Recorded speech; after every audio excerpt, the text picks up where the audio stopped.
The Book of the Damned, by Charles Hoyfort, Chapter 9b. Of all meteorites in museums, very few are seen to fall. It is considered sufficient grounds for admission if specimens can't be accounted for in any way other than that they fell from the sky, as if in the haze of uncertainty that surrounds all things, or that is the essence of everything, or in merging away of everything into something else. There could be anything that could be accounted for in only one way.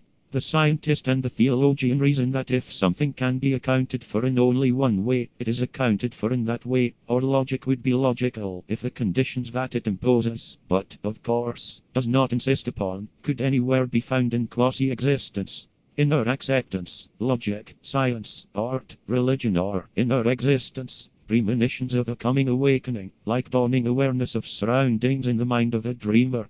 Any old chunk of metal that measures up to the standard of true meteoritic material is admitted by the museums. It may seem incredible that modern curators still have this delusion, but we suspect that the date on one's morning newspaper hasn't much to do with one's modernity all day long.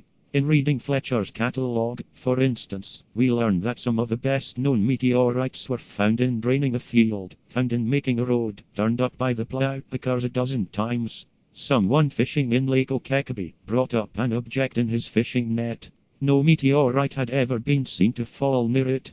The United States National Museum accepts it.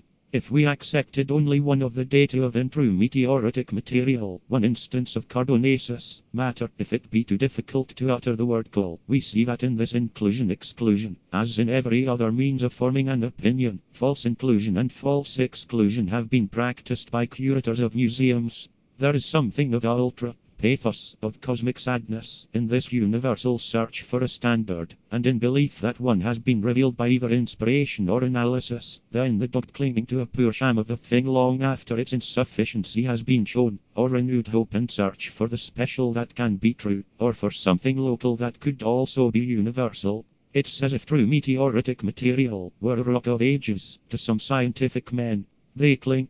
But clingers cannot hold out welcoming arms.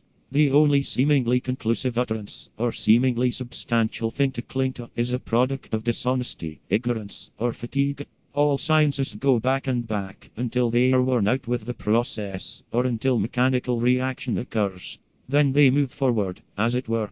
Then they become dogmatic, and take for basis positions that were only points of exhaustion. So chemistry divided and subdivided down to atoms. Then, in the essential insecurity of all quasi-constructions, it built up a system, which, to anyone so obsessed by his own hypnoses that he is exempt to the chemist's hypnoses, is perceptibly enough an intellectual anemia built upon infinitesimal debilities.